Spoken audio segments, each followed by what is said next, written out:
पाहन पूजे हरि मिले तो मैं पूजू पहाड़, और मास्क बांधे यदि कोरोना हटे तो मैं बांधूं तिरपाल। अरे वेरी नाइस। तो इस मास्क को पहले बांध लेते हैं और आपका मास्क किधर है सर? कोरोना के ऊपर बात करते हैं। मैं तो लाया नहीं हूँ। बिल्कुल बिल्कुल, आप हमारे चैनल की तरफ से, रिच एंड लर्न की तरफ से इस मास्क को स्वीकार करें। Thank you so much. क्योंकि मास्क है जरूरी, इसलिए नहीं कि कोरोना है, इसलिए कि अब बोले, अब ठीक है सर। सरकार हमारे साथ नहीं है। आप पूछेंगे और आप कहेंगे कि सरकार कैसे साथ नहीं है? सरकार तो आपकी ज़िंदगी बचा रही है। तो अगर सरकार हमारी ज़िंदगी को बचा रही है तो आखिर हम स्कूल और कॉलेज तक ही क्यों रुके हुए हैं? कोरोना स्कूल और कॉलेज के अंदर ही क्यों अपना डेरा जमाए हुए हैं? क्या वही बच्चे मार्केट नहीं जाते? क्या वही बच्चे बसेस में, पब्लिक बसेस में ट्रैवल नहीं करते? क्या वही बच्चे ट्रेन में सफ़र नहीं करते? क्या वहाँ पे कोरोना नहीं है? वहाँ पर भी कोरोना है। अगर कोरोना नाम की बीमारी है तो वो यत्र तत्र सर्वत्र है, और अगर यत्र तत्र सर्वत्र नहीं है तो स्कूल और कॉलेज में ही क्यों है? इस पर बात करने के लिए हमारे साथ आज दो दिग्गज गणमान्य व्यक्ति मौजूद हैं, महबूब इख्तियार, नमस्कार, एंड राकेश सिंह, नमस्कार। आज हम इन दोनों से जानेंगे कि आखिर सरकार की मंशा क्या है। क्या वो एजुकेशन सिस्टम को डिस्ट्रॉयड कर देना चाहती है? क्या सरकार ये चाहती है कि ना शिक्षा रहेगी ना कोई आवाज़ उठाएगा? मतलब एक तरह से अघोषित, एक तरह से बिल्कुल ही अघोषित आपातकाल की स्थिति मुझे नज़र आ रही है। हो सकता है कि मैं गलत हूँ, लेकिन जैसा मैं सोच रहा हूँ, क्या हमारे अतिथिगण सोचते हैं? उनकी क्या राय है? आइए इस पर हम बात करते हैं। पहले हम महबूब सर से जानेंगे। महबूब सर, बताइए कि सरकार की सोच क्या है? आखिर वो सोच क्या रही है सरकार? एक्चुअली सर, पहले बताएं कि मैं तो वेस्ट बंगाल से बिलोंग करता हूँ। जी बिल्कुल। और आपको पता होगा कि nowadays in West Bengal election हो रहा है। हाँ, जो विधानसभा का इलेक्शन है जिसमें सीएम को चुने जाएंगे, वो इलेक्शन हो रहा है। और वहाँ पर कोरोना नाम की कोई ऐसे जो अफवाह जो चल रहा है ना, बिल्कुल नहीं है। लेकिन अब देखिए बिहार में, मतलब हर जगह कोरोना है। ऐसा लग रहा है ना जैसे लॉकडाउन कर दिया गया। मुझे तो लगता है कि the area of corona has become very limited and can be found only in schools wherever located. सरकार का ये जो टारगेट है, मुझे लगता है कि स्कूल्स को पूरी तरह बंद करना, और स्कूल को जैसे बंद करेगा तो एजुकेशन को बंद कर देगा, और जैसे एजुकेशन बंद हो जाएगा, लोगों के पास एजुकेशन पहुंचेगा नहीं, तो उनमें जो पूछने का, जो सवाल करने का जो एक ताकत होता है ना, वो नहीं आ पाता है। और जब तक सवाल नहीं कर पाएगा तब तक सरकार अगर 2000 रुपये दे और नौकरी ना दे ना, वैसे ही खुश रहेंगे लोग। 2000 रुपये साल में देते हैं, हम लोग देखते हैं ना कि साल में 2000 रुपये देते हैं, किसान को देते हैं, और जो अनाज जो आता है उसका दाम कितना, बिल्कुल बहुत ही कम, मतलब उसका सही दाम नहीं देता, और उसके लिए 2000 रुपये देता है। सरकार 2000 रुपये देते हैं और हर पॉलिटिकल चुनाव में वो कहते हैं कि हमने 2000 रुपये दिया। उनको देने की बिल्कुल ज़रूरत नहीं होता अगर वो अनाज का दाम, हाँ, कीमत सही में दिया होता तो ये सब जो है ना, एक टारगेट यही है, बस स्कूल को ख़त्म करो, एजुकेशन सिस्टम को ख़त्म करो, लोग ऐसे ही ख़त्म हो जाएंगे। मतलब सरकार की ये नीति है कि ना लोग शिक्षित रहेंगे, ना आवाज़ बुलंद करेंगे। मतलब सरकार ये अब मानकर चल रही है कि अगर हमारे देश में शिक्षित लोग होंगे तो हमारे खिलाफ आवाज़ करें। मतलब एक तरह से वो प्रजातंत्र को खत्म करके राजतंत्र को कायम करना चाहती है। आवाज़ वही लोग उठा सकते हैं जो चीज़ों को जानता है डिटेल्स में, और आप चीज़ों को डिटेल्स में कैसे जान पाएंगे? जब आप पढ़ेंगे तब ना, तभी जानेंगे। हाँ, एग्जैक्टली। सरकार चाहते नहीं कि आप पढ़े, और जब आप पढ़ेंगे नहीं, आप जान नहीं पाएंगे। सरकार अगर 1 रुपये आपको दे ऐसे ही और नौकरी ना देना, आप खुश रहेंगे, आप नाचेंगे, बोलेंगे कि सरकार ने हमें पैसा दिया 1 रुपये, अब बहुत वो 1 रुपये ही हमारे लिए बहुत हो जाएगा। हाँ। इसी के संबंध में अब मैं राकेश सिंह सर से जानना चाहूँगा कि सर, अभी तो कोरोना दिख रहा है सरकार को, लेकिन अगर हम 2-3 महीने, 1-2 महीने भी पीछे जाए, जब एक चुनावी माहौल था बिहार में, आप चूँकि बिहार के हैं, बिहार के सुदूर प्रांतों में भ्रमण करते रहते हैं, सदैव भ्रमणशील रहते हैं, तो आप क्या देखते हैं उस वक्त और अब के माहौल में? क्या उस वक्त कोरोना नहीं हुआ और क्या अब कोरोना हो जाएगा? देखिए, इसे अभी हमारे सर बता रहे थे, तो मैं इनकी हर एक बातों से इत्तेफाक नहीं रखता हूँ।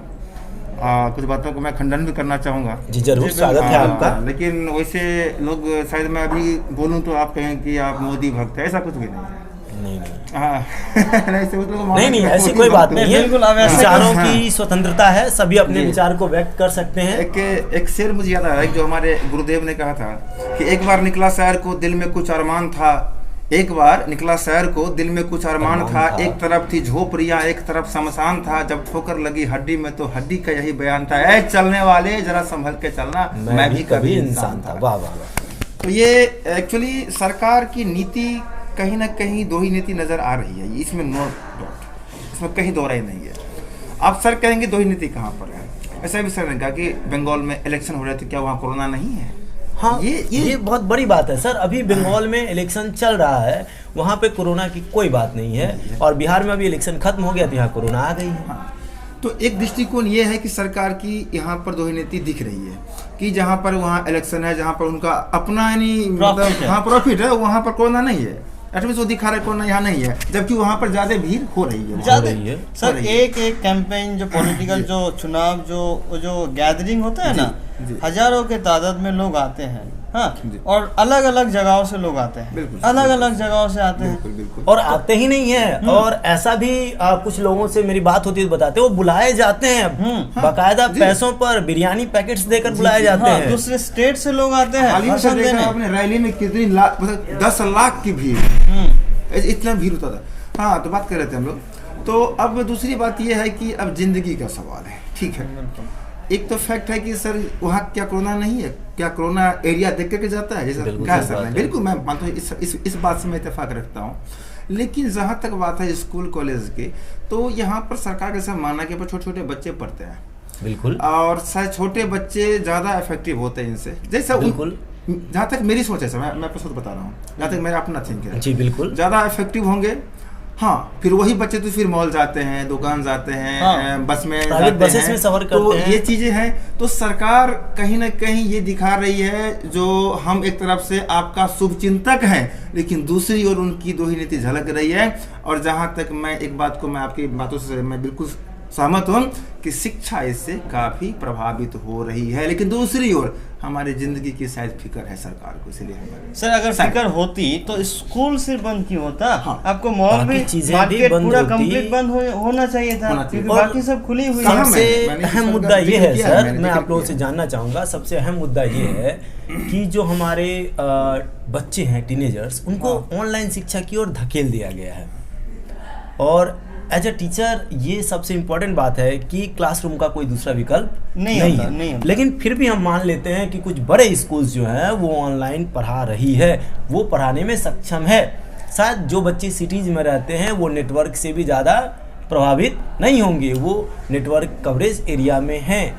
किंतु ऐसे भी बच्चे हैं जिनके पास एक स्मार्टफोन लेने की क्षमता नहीं है, वो बिलो पॉवर्टी लाइन के नीचे जा रहे हैं। तभी तो सरकार ने बीपीएल कार्ड्स दिया हुआ है। तो अगर सरकार इतना चिंतित है बच्चे को लेकर, बच्चे को जिंदगी को लेकर, तो सरकार क्यों नहीं करते कि सब बच्चों को एक स्मार्टफोन कम से कम दे दे ताकि वो पढ़ सके। हाँ, नेटवर्क का सुविधा दे दे ताकि और दूसरी बात सर ऑनलाइन को अटेंड कर सके। सरकार के पास जो गवर्नमेंट टीचर्स है उसमें कितने प्रतिशत शिक्षक सक्षम है ऑनलाइन क्लास करवाने में, और कितने बच्चे सक्षम है ऑनलाइन क्लास करने में, इसका रेशियो सरकार कब बताएगी?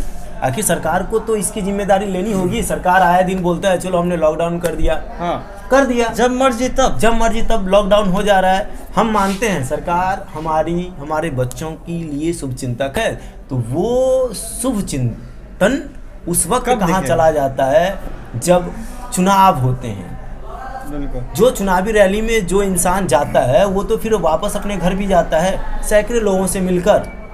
तो मैं इस पर आपका मंतव्य जानना चाहूँगा। मुझे एक बात इसमें सर और भी नजर आ रही है सर, हमने आपने भी बीएड एमएड किया है, तो आपने वो सर आपने की देखा हुआ है कि electronic that means online classes और ऑफलाइन क्लासेस, हाँ उसमें हम लोग को जो बताया गया था कि बच्चे को इस पर भी जोर दिया जाता है कि ऑनलाइन क्लासेस करो। तो शायद मुझे लगता है सरकार से प्री प्लानिंग है कि प्री प्लानिंग है कि बच्चों को धकेल दो ऑनलाइन क्लास की ओर। लेकिन आपने ऐसा कहा कि ऑफलाइन का, मतलब क्लासरूम का कोई तौर नहीं है, कोई विकल्प ही नहीं विकल्प है। नहीं है उसका कोई, क्योंकि बच्चे देखिए सर, शिक्षा के लिए 4 फैक्टर जरूरी है सर। फर्स्ट जी जी।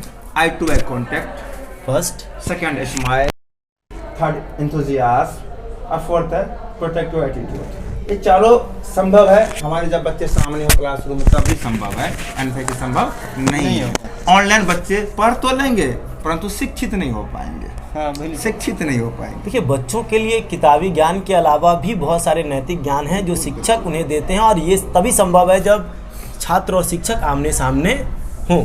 ये मुद्दा अलग है, लेकिन आपने जैसा कहा कि बहुत अच्छी बात है कि बीएड और एमएड में पढ़ाए देखिए सर, जाते हैं ऑनलाइन मैं- के बारे में। एक मिनट सर, तो मैं आपसे ही पूछना चाहूँगा कि ऑनलाइन के बारे में पढ़ाई जाती है तो सरकार कितनी सक्षम है सरकारी स्कूल्स के बच्चों को ऑनलाइन एजुकेशन प्रोवाइड करने में? सर देखिए, पहली बात तो ये है कि अगर इतना मतलब दिक्कत में है लोग, ठीक है, तो इन लोगों को तो पहले जो वैक्सीनेशन शुरू हुआ है, बहुत दिन हो चुका है वैक्सीनेशन चालू होते हुए, लोगों तक क्यों नहीं पहुंचा? सरकार पहुंचाए क्यों नहीं? पहली बात ये। और जो 11 तारीख तक जो लॉकडाउन लगाया है, तो टोटल कितना हुआ? आज 4 तारीख है, मतलब 7 दिन का लॉकडाउन। क्या 7 दिन में कोरोना भाग जाएगा? नहीं, ये लोग ना बस सरकार सोचते हैं, सरकार मानते हैं कि we the literate people even are stupid. बिल्कुल, ये गवर्नमेंट थिंक्स दैट वी हमें- even the literate people are stupid. मुझे लगता है कि ये हम लोग को मूर्ख बनाने की एक बहुत बड़ी साजिश है और कुछ नहीं। और हम लोग कहीं ना कहीं मूर्ख बनते जा रहे हैं, कहीं ना कहीं स्वार्थ और जान का डर कि कहीं कोरोना ना हो जाए। अगर होना है तो होना है, होगा ही, क्योंकि सरकार अगर हमारे लिए इतनी चिंतित होती तो अभी कितने सारे स्कूल को सरकार ने ऑफर किया है कि आइए और आप अपने टीचर्स को वैक्सीन लगवाइए। फ्री वैक्सीनेशन का कितने स्कूल को ऑफर दिया सरकार बिल्कुल ने? नहीं। अगर सरकार वाकई चिंतित है तो कितने स्कूल को ऑफर दिया फ्री वैक्सीनेशन तो के हमारे लिए? हम विपक्ष ये जानना है, चाहते हमारा हैं। जो विपक्ष है इस पर आवाज क्यों उठाता है? वही तो बात है क्यों कि नहीं? ये तो मिले हुए हैं या लोग। फिर हम या आप कब इसके प्रति आवाज उठाएंगे कि सर क्या बंगाल में कोरोना नहीं है, असम में कोरोना नहीं है, और कहाँ से हो रहा है, केरला में कोरोना नहीं है? क्या मीन्स जहाँ इलेक्शन है वहाँ कोरोना नहीं है? इसके लिए आवाज और उठनी चाहिए, सरकार जोरदार उठनी अगर चाहिए। वाकई चिंतित है तो शिक्षा ही वो- नहीं, सब कुछ बंद कर दीजिए, सब कुछ बंद कीजिए ना। फुल लॉकडाउन करिए। कंप्लीट लॉकडाउन क्यों? फॉर अ वीक, जिस पर हमारा देश का भविष्य निर्भर है, आधार हमारे देश का है शिक्षा। अगर वो बंद हो गया तो फिर क्या रहा, फिर क्या अभी बचेगा? मैंने देखा सर कि अक्टूबर में बसें खुल गई थी, नवंबर में मॉल खुल गया था, और ये अप्रैल में आकर के मार्च में आकर खुला है स्कूल वगैरह। सिनेमा हॉल इवेंट और चल रहे हैं। सिनेमा हॉल में प्रॉब्लम नहीं है, स्कूल में प्रॉब्लम है। सिनेमा हॉल में लोग दूरी बनाकर बैठ सकते हैं, लेकिन स्कूल में बच्चे नहीं बैठ सकते हैं। मतलब क्योंकि सिनेमा हॉल में बच्चे जाएंगे तो पढ़ाई नहीं होगी तो सरकार जो बोलेंगे वही माना जाएगा। That is it is projected. ये जो कोरोना आप जो देख रहे हैं ना, ये एक प्रोजेक्टेड गेम है, गवर्नमेंट के द्वारा प्रोजेक्टेड गेम है, ये चलता रहेगा। ओके, और ये इसमें मैं जानना चाहूँ राकेश सर कि ये विपक्ष की भूमिका कहीं नजर नहीं आ रही है। विपक्ष तभी उठती है जब इलेक्शन हो, तभी नींद से जागती है। तो वो कुंभकर्ण वाली नींद जो है वो कब खुलेगी और कैसे खुलेगी? शायद सर आपको भी पता है कि आप ये एक क्वालिफाइड हैं, इस चीज़ को आप मानते होंगे कि ये जितने भी राजनेता हैं ना, सब एक ही थाली के चट्टे बट्टे हैं। बिल्कुल ठीक है। बिल्कुल। उनको भी कहीं ना कहीं स्वार्थ है, क्योंकि उस इलेक्शन में वो भी कूदे हैं। अगर वो आवाज़ उठाएंगे तो उनके ऊपर भी कहीं ना कहीं कीचड़ उड़ के पड़ेगी। इसके लिए जनता को आगे आना होगा। हाँ, ये बात आपने पते की कही कि जनता का कोई शुभचिंतक नहीं। जनता को अब अपने लिए खुद सोचना पड़ेगा कि क्या करना है। बच्चों को अशिक्षित रखना है या उन्हें शिक्षित करना है। मेरा ये बिल्कुल कहना नहीं है कि सरकार गलत कर रही है, या हमारे गेस्ट का भी मानना नहीं है, लेकिन अगर सरकार सही है तो फिर वो कोरोना स्कूल कॉलेज तक ही सीमित क्यों है? हमारा बस यही पूछना है। क्यों कि हम राह चलते हैं, आप लोग भी जाते हैं। ऐसी बात नहीं है कि आप लोग भी कोरोना की वजह से घर में बैठे हैं। सभी अपने कार्यकाल को अपने समय के हिसाब से पूर्ण कर रहे हैं। क्या आप काम करके आते हैं, वहाँ पे सैकड़ों लोगों से नहीं मिलते हैं, फिर आप घर नहीं जाते हैं? जाते हैं।